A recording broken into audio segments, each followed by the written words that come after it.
All right, we're back again for part 3. It's David and Teah, and I'm working kind of as an interviewer, and there'll be other reasons for me to be here. But a couple things. If you haven't seen parts 1 and 2, we are trying very hard to stay in order of ideas and different, you can almost say chapters. And so we're going to continue from video 2 about Mars. So this will be at least part 2 Mars, and see how far that goes. Probably at least a part 3 or 4. And so one of the things I want to say that I said before, and I'm going to say it again, is this information, it's not for everybody. And so if you're not into, we don't want to get anybody upset. This is more just, it's just putting something out there that either you're going to understand, or you're going to, well, understand, that's not the right word, but relate to. Maybe you've had things in your life that are affecting you and you don't understand, and you're having memories, or some are slight or a lot, things that are breaking through, things that don't make sense, things that you may believe in. So this isn't just some fun kind of story time as entertainment. It's way beyond that. And so, I mean, sure. I mean, I really agree with that, and I guess just the whole nature of it is that we're essentially saying that life is a lie. or I'm going to say it in a positive way, life is much further beyond what we think it is, and Right. or not what we think. I don't know what people think, but what may be perceived to be out there. But one of the things is, a lot of movies and shows are telling us things that you think are just a show or something, but it's not. Mm-hmm. So, and other people have said this, and so that's another kind of angle. It's like, it's, there's the old saying that they're just preparing us, with all these sci-fi shows and all. Well, maybe so. Or. Well, I have a lot of thoughts on that, a lot of memories about But hold on. disclosure, and I guess that's we're not going to go over that today. So. No, we'll get to everything, and there's so much to go over. But the biggest thing I want to get across on what I'm saying in this entry mode here is that there's going to be things that Teah's going to talk about. It's just really, really potent, and we'll see how much we filter it or not, and just to be ready for it. And we're not going to do that today, though. No, right? I don't think so. But I'm just saying, coming up, I'm just setting things up. Yeah. And just to be aware, and this may be a lot for just this, without going into the really gruesome, cruel, right, powerful. It's like watching a beheading, from the Middle East or wherever. They do beheadings not just in the Middle East, by the way. People don't know that. There's continents that are doing beheadings and beheading. What a weird word. Well, the nature of probably one going down the street where we're at right now is that the secret space program is just riddled with crime. I mean, it's massive and insane, and I think a big reason why Mars is such a big factor in all this is that there are no laws on Mars, right? So a lot of this stuff gets there's like loopholes. There's a lot of loopholes, and a lot of these people you can't actually catch, except for like in the United States where we actually have laws. So there's a lot of kind of weird angles to a lot of this stuff. But one last thing that I want to say is, we said this in I think the first video, is why one of the reasons we're doing this, and putting ourselves for whatever it is that she has tried to contact a lot of people, and just in our lives and other stuff in our lives I'm not going to talk about right now, but we have to do this on our own. Like, nobody wants to hear it, nobody gets back. And a lot of it is really, I don't know what the limited hangout, but a lot of limited stuff only going so far, and in giving information, either because they only have so much, or they just don't want to go further. And so it's kind of like a martial arts school where you don't spar something, or you learn something and you think you learn something, and you go only so far, and you think you're something, but you've really not gone like into the octagon, or you really haven't tested. And so this is the octagon. This is Sure. this is where a little blood may be spilled, and Yeah. Well, figuratively. For me, I don't really want to necessarily gross people out, but Well, that isn't what it's about. I want people to know the gravity of crimes that are occurring and what people are humans are enduring, not just aliens. Granted, it's not like it's okay because they're aliens or something, but I'm just saying, like, our own species is going through a lot, and of course that has major implications into our consciousness, our human mass consciousness as a species, and I think there's just so much trauma that we're enduring, and it's really sad because it's being done at the hands of human beings. There's all this talk about aliens, and I can get into that, but a lot of these people that we think are aliens are in fact not aliens. Okay, they're human beings, maybe from other planets, but there's actually technology that allows for a lot of mixing and changing of DNA. So there's human beings who are mixing their DNA with, in particular with lizards, and I got some real weird memories about that kind of stuff. Okay, should I pause this? But anyways, no, it's okay. So we're at a place where people walk dogs. Well, there's dogs everywhere. Well, it's a doggy world, and our dog is getting a little excited. She's actually doing pretty darn good. Actually, this is really good for her. This is like gold star. So, anyways, you get to hear the baby back there talking in her language. So let's get started. Like, we got a lot of stuff written down here. We'll probably break this down into even like 2 or 3 more videos. So, but let's start here with the early space nuggets on Mars. And so you're going to tell us. You're telling us about the suit last time. So let's get into it. Yeah, I mean, and you're going to tell me about a different suit. Yeah, I touched on. Wait. Let me ask. Oh, okay. I'm the interviewer. Whoa. It's hot. It's like jumping the freaking. Okay, so the other suit was more for combat, and then is this one more for just overall, enduring or survival or being able to just exist? This one that you're talking about, which is a bronze suit. So that's my question. Yeah. So the bronze suit. So lay down. Like I was talking about before, we have a lot of different splices. Or I've been spliced a lot. Down. And go ahead. There is this whole. There's one real big segment where I'm a space nugget, right? The view was actually very different because I saw myself more as an Earth human who was what's the word? Was a refugee on Mars. That we abandoned Earth because Earth had a massive catastrophe and was uninhabitable. It wasn't going to be inhabitable for hundreds of years. And so this is that segment, and I'm calling it early space nuggets on Mars, right? And in this particular, like I said, in this phase, I think I'm one of them. I think I'm, one of these refugee humans.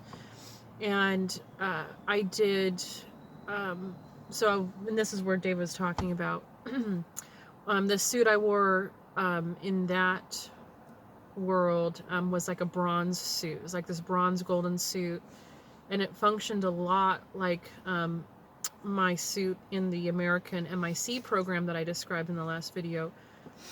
That suit was black. That helped with my telepathic abilities. It was kind of this thick fabric. What was that Canadian show where that girl wore the gold suit and she was from the future? Yeah, I don't know. Yeah, but I think about it. But this actually had like a real metallic look to it. My black suit actually was more like kind of a matte finish, if you want to call it that. It didn't actually reflect light, and it was pretty thick. And this one was thick too, but it was actually softer, more malleable, and but it was tight. And like the black one, I don't think I described that, but like the suit has to have like skin, like total skin contact, so it's tight. And then this one was the same, but it actually had like a gold kind of weave pattern that was kind of hexagonal from what I remember. But it had metal in it, and that was functional more from just like an atmosphere standpoint. And of course it did the feeding thing. And I wore that suit constantly, and it's interesting because I have memories of where I'm using both of those suits, and when I'm wearing it long term, I would eat about 100 calories a day. That was my personal approach. Of course, you didn't have to do that. You could eat one big meal once a week if you wanted to, but I saw my health was the best, where I was the strongest and the most acute, mentally, when I ate something a little bit every day. And I remember in this phase I would drink like a cup of coffee, and then this small bar that was like 80 calories or something, and it was like protein and nuts and stuff like that. And yeah, it's weird because you still eat those. I know. You like them. Yeah. All right. Coffee too. But remember the not the bad guys, but they were called Liberate, and they went through they went through a portal. Oh. Remember that? And remember the girl, Mm-hmm. Cutie Pie, and she would wear that gold. You're right. It was a bronze suit. Yeah. And she would hit a thing, and it would open up on her arm. Yeah. And what was that show called? It was good. You liked it a lot. That show. It's Canadian. Yeah. God bless. Continuum. Continuum. That was it. Yeah. Yeah. Continuum. Yeah. So she had it, and the suit almost looked not metal, but it looked like on Star Trek. If you look on like the beds in the pillows and all that, almost had this like thick weave. If you watch Star Trek? Yeah, in Star Trek, if you go, what's that called? The sick bay. Go to what a weird name. Sick bay. Heel bay? Sick bay. So you go to sick bay and look at the pillows and look at some of the fabric. And maybe even Is this old Star Trek? Yeah, I think it was the original. Oh. And maybe even the goofy middle one. What was that one? Next Oh, that was horrible. Next Generation. They might have had it on there too. Maybe all of them, but I remember this, and then I was thinking her suit seemed like that. So, of course, we know Star Trek. We won't get into Star Trek yet, but that it was like there. It's like cool. So that's what I see in my mind. Right. But not I think it was just a cross stitch, but it was a thicker. Well, thick. This metal weaving through it wasn't. It was just a part of the fabric, but it wasn't for the fabric construction. It was functional. Right. Like I'm just saying the visual, what it looked like. Yeah. But her suit kind of looked like that too. But it was. And it wasn't real. Well, maybe it was sort of distinct, but anyways, but you get really skinny wearing these suits, right? Because you're not eating, and your digestion basically kind of shuts down, and so there's like nothing. There's nothing in your digestion. What's the name of the show again? Continuum. Continuum. That's Continuum? right. Continuum. Continuum. Mercury. All right. Let's not go there. But anyways, I remember like the cafeteria and they, of course, they had food printers, but I think they only printed about 6 things. And, and in the cafeteria acted kind of as a entertainment area too, and they would do, they would play like black and white movies. And that's actually where I have the memory of actually like the cafeteria door opening up. And the Martian air is mixing with the building, and with the orange suit, that's where I remember wearing actually a helmet. That was actually what I carried around with me all the time, was this helmet.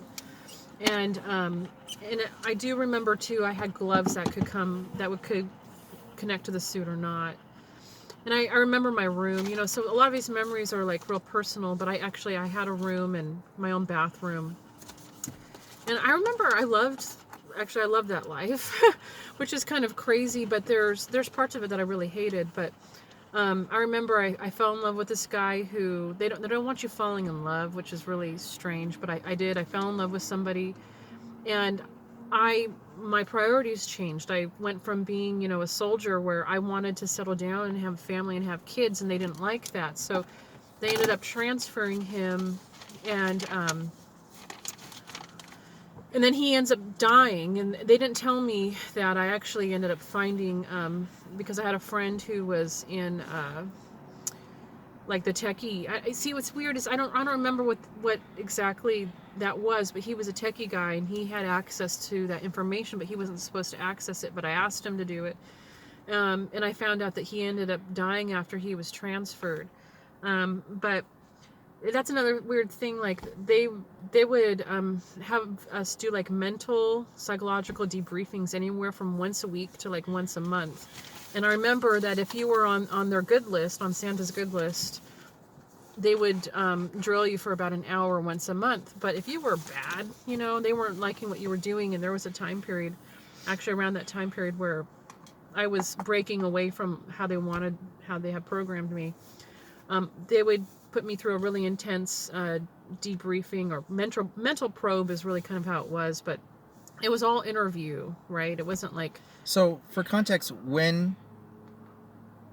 all the timeline stuff would drive me crazy. Mm-hmm. When was this Earth time? So what's strange about this? Okay, so I know you can go away and come back, and it's the same time. But it's so a lot of the programming, like for me, I always broke the programming. Like, do you know? I have so many memories where I'm in like one kind of niche, and then like my real personality like breaks through.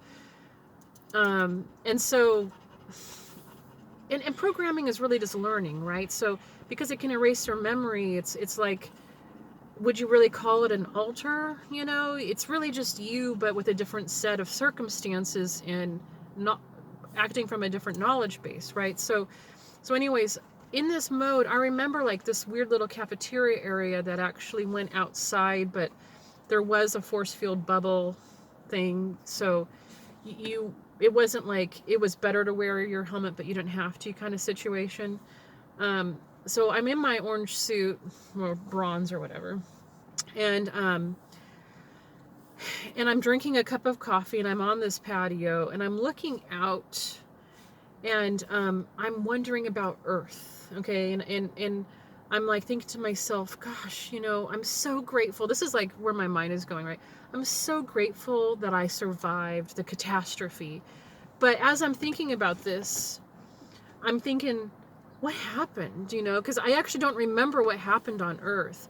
And I'm thinking, you know, and this is really funny, but I'm thinking, what happened to all the Asian people, you know, because there's like no Asian people there, right? And I'm thinking, there was a lot of Asian people on Earth. And then I'm thinking, what happened to all the black people?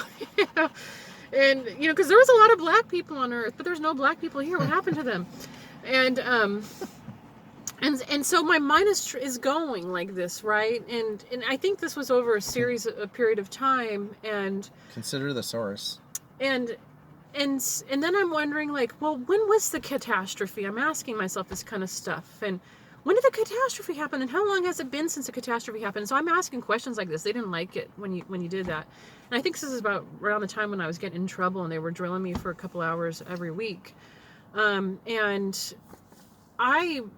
So like my memories on Titan, I started to try and dig a little bit.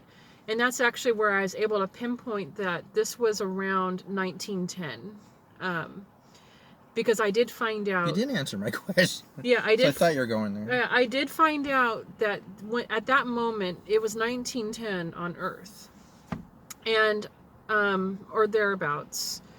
And But was it a lie that Earth was dead? Yeah, so that's one thing they told us. The Earth is dead. The Earth was dead.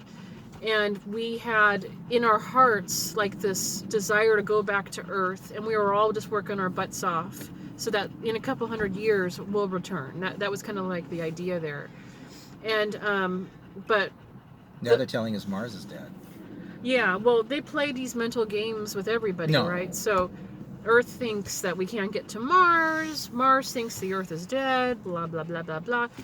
And so that's the moon was a chunk of Earth. Please. Yeah. Perfect sphere. It's not even a sphere. It's like But you know what's really funny is as also a part of this memory, like where I'm on this patio deck thing. I remember. So this is a really weird thing about all of the timeline stuff, but at that phase, around that time period, I remember this parade of spaceships that they did, and you know, they talk so much about like the you know, the hot dog shaped spaceships, right? But then there's the like the Star Wars spaceships too, and I remember that the Star Wars spaceships came actually from the future. So that's where a lot of this, like all this weird timeline stuff is happening. We don't realize how much the future is influencing our current period of time. Which ones? Did you say Star Trek or The Star Wars? Like so the Death Star. Space Nuggets have their, you know, the Black Fleet, right? That's out there. That's not its real name, right? But I remember that there wasn't like this organic transition of technology with the spaceships, that we had these old clunkers that were, in our minds, you know, kind of newish. I mean, the best way to kind of describe that world and that time period is very much steampunk. You know, if you ever seen that style that a lot of people are kind of playing with. Jules Verne. But that's like the Space Nugget, this kind of era. It's like this technology with, like, you know, from the late 1800s, you know, it's weird, out in space, you know. So it's like this steampunk kind of whole vibe to it, with these, you know, hot dog spaceships. And then you have these Star Wars. I mean, they look just like Star Wars. And I remember when they came from the future, it was this big deal and it was this big parade. And they started with these little ships until they got to the big battleships that. And they did this in front of Mars. They did this at Mars, and I remember watching it and just feeling this pride, you know. So, anyways, yeah, it's pretty crazy stuff. So let's move into spiders. Oh, so yeah, that was. By the way, I take that back. This is gonna be about 10-part series. Yeah. Well, and I'm seeing, like, for some reason on my phone, it's saying we have only 40 minutes to do, so we can't go longer on this if we wanted. Oh. I don't know why. It does that sometimes. It won't just let me go. Oh. So anyways, That's but good. that's good. So yeah, so we'll just go just piece by piece here. Part of I remember. Well, actually, we got it. Okay. Part of my job is I actually did have like my own jet fighter thing that I would use. And I was part of some sort of a fleet, and we would protect Mars. But I also remember I was part of the cleanup crew and cleaning up the spiders, and I remember actually fighting the big spiders, the female spiders, which were massive. And I remember I figured out a way to kill them real fast, and you had to get underneath it, and it was like getting in its armpit or something. Wow. But it was like a certain leg. I don't remember which leg, but it was like this big deal when I figured this out, because these things are really hard to kill unless you get them in this one area. Yeah, and it must have been real close to the heart or something like that. If you could blow it up like right there, it was like they went down like that. So that's kind of a weird thing. So I have memories of fighting these big female spiders, and the males weren't that big of a deal for whatever reason. And then, yeah, I remember flying in that jet. It was my own jet, and I remember the computer system and the way I accessed that data that I was trying to get about this guy that I loved. I had to access my own computer because it actually was not quite connected, or I could disconnect it from the main network and look at the data so that they didn't know that I was looking at it. But of course, so they did find out that I did look at it, and that's when I got in a lot of trouble. So do you remember, I'm trying to get from the jet fighter to shooting a spider, like a large spider. Well, the spiders, it was ground crew. You weren't shooting them from jets. Like the jets were. That makes sense. Yeah. What do you remember the weapon at all? It was kind of like a big bazooka thing. That's all I really remember. Like it was like a big gun. I mean, what it shot, was it like a something exploded? Was it kinetic? Was it like a thing? Was it plasmic thing? Or It wasn't bullets. laser? No. And it wasn't a laser, so probably the best thing that I could say, it was probably some sort of plasma thing. Because it was really intense. I remember it was really intense. Was it heavy? I mean, would one person I could carry run it? around with it just fine. Oh. Yeah. And granted, I was real fit, No, but still, I mean, I'm just saying. But yeah, I could run around with it. How many people were in the it's like crew? Yeah. That went on the maybe 10. Oh, really? Yeah, 10 Did people or 12. die every time you go out? People died a lot. Yeah. Yeah, people. Did you just leave them there? Or would there would be a cleanup crew afterwards. they come back, really? Yeah, so we wouldn't handle that. Were there like ground vehicles? I want to say yes, but I don't You don't remember that Hmm. in that phase. Do you- Honestly, it's pretty limited. Like my memories from that. I know you haven't told a lot. Did the jet fighter? Do you know was it electromagnetic, or was there a fuel, or was it? Do you know what made it go? I want to say it was fuel. Really? Hmm. It could go real fast. Can't go real fast. I remember mean liking it a lot. You Yeah. know. Yeah. And Was this of one- course, every Was it just one person? yeah. Oh. All of the tech. So it was again like It was small. It was really small. And all of the tech on Mars, and this is actually one reason why I think that I was used by the American MIC, is that all the tech has a very strong telepathic or mental component. So it's a real needed ability to be able to interface with technology. And even then, the Space Nuggets had that.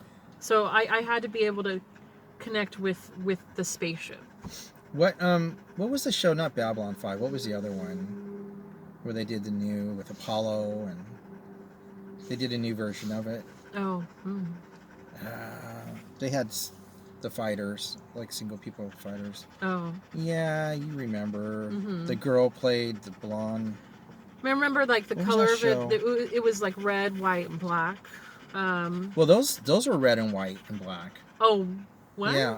Hold on. So what? It's where they had to leave Earth and they were coming back, and the woman was the president, became president. She was in Dances with Wolves. She's the one who became the president. And remember the guy? His name is Apollo, and Edward Osmos or whatever his name is was the. That's Battlestar Galactica. So that's it. And they had the fighters, but those were. Those were two person, weren't they? No, it's just one. Oh. But they were always working on them, and I'm Oh. not sure what the fuel was on those. Oh. So I mean that was pretty, Yeah, future, sure. but it's still they had a lot of problems with them, or they always remember the They're engineer old, guy. right? Yeah, not just old, but they had to work on them. It wasn't something that they was kind of self-sustaining. So I think there's a lot of different parts. Things would blow out. Yeah. So. But the thing I Yeah, remember they fought the most of it Cylons. was the inside. They fought the Cylons, remember? And I remember my control panel being it was very much V-like. It was pretty small. They fought the Cylons. Yeah. Okay. So anyway. And there was windows in front and on the sides. It went pretty far back. And I remember the control panel would light up with a few different colors. One was like red and the other was white. And it's hard to kind of imagine that like that kind of technology existed back then. But yeah, I mean it did. But from there, like I was saying, I mean they were on Mars for maybe 100 years before that. At least 50 years. I can say that I know with certainty that the Space Nuggets were on Mars in like 1850, So for me, it's just like, well, how far back does it go? What was it, 1840, 1830, 1820? It was somewhere in there. And I did mention, I think in the first part, that there was a colony of kind of fix-it people. They were cleaners, but they managed a lot of the underground environmental technology, and they were actually underneath our base, and our base actually connected with their little area, and they're all Germans, really meek people. Actually, I used to, because I mentioned before I had such a hard time, especially early on, but so this is when I'm in the second MIC, American MIC phase, because I actually think there's a first one. So that's a whole nother ball of wax. But I used to pray because I was a real strong Christian. I won't get into like the spiritual stuff. I mean, I think I actually have a memory where in the second MIC phase where I'm like 1,000 years old. So been fighting the war for a really long time, and someday we'll, like, I guess, get into that. But in the very beginning, I used to think the Bible scripture where it talks about the meek inheriting the earth. There's really no meeker people than that slave colony, and I remember hoping and praying that little prophecy was actually talking about Mars, the people on Mars inheriting the Earth and coming back to Earth, and our people, actually having peace and having ridded ourselves of all this oppression. So really, really, really meek people, really hardworking. They cleaned our base, and the hairstylist guy was from that colony that I mentioned before, and some of them were miners. I do remember that some of them mining, and then some of them were I don't know what to call them, but like fix-it guys who would work on the big like air air duct systems. I don't know, the HVAC, Sure, yeah. to get air down there. And, I remember this weird, really big, massive machine that they maintained. And our base actually shared it with them. And there was a point in time when the relationship was really bad between our base and this slave colony. They did not like us. And, there's a whole story to that about kind of how we were able to kind of make a bridge with those people, but yeah, but they wouldn't fix it was an air pump and I think some type of air filtration system, and they wouldn't fix it, and it was a real problem for us. Oh, we're seeing a bald eagle. Oh, that's so cool. But that's a nice omen. Yeah. There's always a little bird that follows it. Yeah. It's crazy. I forget what those are called. Followers? Little birds? They live off of them. Yeah. But just one. Why? Maybe it allows one. I don't know. There's always a single. There it is way down there. It's following them around. Yeah. Well, no, it took off. Oh. The little one. Oh, really? Break away. But they're huge. People don't realize how big these birds. Yeah. These raptors. Yeah. My brother. Okay. But yeah, and so that particular colony was a pretty small colony of the janitors, if you want to call them that. How's our time? We got like 7 minutes. Okay. But there's a lot of people living on Mars, and there's a lot of different colonies. And one memory I had was of this underground corridor that a lot of people lived off of, and those particular people, they have a credit system, and very, very poor. Everybody's starving on Mars, including that particular, the cleaning colony. But this other group of people that I remembered living in this corridor, they're like suffering from starvation and all sorts of kinds of sicknesses, where like the cleaning crew, they're dealing with the same things, but like these people would get deformed. Hmm. They would get deformed and From malnutrition or from radiation or probably everything. Yeah. You know, radiation, malnutrition. is there can you grow anything? Are there field agriculture or was things grown in or was everything brought in, or portaled in? You know, Do you know? I don't remember that. Uh-huh. I just remember I remember the hairstylist, which, you know, all he did was like this. You know, he wasn't actually a stylist. He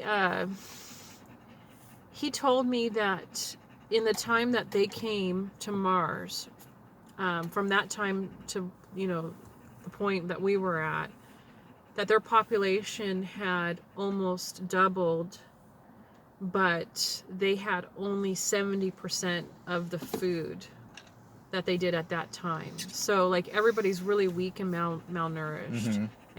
And at that point, and this was somewhat of a new thing for his colony, but people were actually starting to die of starvation, and that was something that they had not endured up to that point, that they had actually been able to survive, but dying of starvation was actually happening at that point. And so, but these other people, but they're kind of mutants, and maybe they had a lot of mixed alien blood. And the thing that I remember about them too, aside from like being deformed and all that kind of stuff, is that they actually painted this corridor of green grass and blue sky, because you can't imagine how much these people like just desire Earth. It's Earth is kind of like our heaven, maybe, in a certain kind of way. So they weren't born there. They knew they were from the. Earth is like this big mystery. Well, actually, for them, Earth is a reality. Like, there's actually other places, a part of the breakaway, where Earth is more like a myth. But no, these people know Earth is real. But I mean, you got to realize that. I was trying to pinpoint like how long some of these people have been on Mars. You know, it might be like 200 years. I don't really quite know exactly. But these people, they know Earth is real, but they miss Earth. They miss just having green grass and blue sky, because these particular people don't go up to the surface of Mars. I was remembering some people do have access to the surface, and the cleaning crew did have actually access to the Martian surface, but everything's really compartmentalized, and I'm not really sure to what degree there's a lot of mixing. But I remember my boss, he was like, because when I was talking to the cleaning crew and trying to, like, you know, bridge a better relationship with that, he was like, do not talk about Earth at all. Don't mention it. Don't say anything. It was like this big, like big trouble if you talk about Earth. I got in big trouble talking about Earth when I was in the base with a bunch of Americans. We weren't even supposed to talk about Earth there, and I think part of that is because we were actually mixing with the native-born Martians. You know, they served there. They were cleaning. They were cutting our hair. You know, there was the fruit shop. So we were not allowed to talk about about Earth, even when I was in like this pavilion area, which was kind of our recreation cafeteria area. I'm not supposed to do that. So that was a really, really big deal. Anyways, am I getting off track? No, you're doing fine. We've actually covered a lot here, which is good. Oh, we're about to end here in a minute. Yeah, that's what I was gonna say. I think we're about to shut down. So, anyways, I think we'll just stop right there and kind of just have any thoughts of, you know, we're still going through what we're going through here.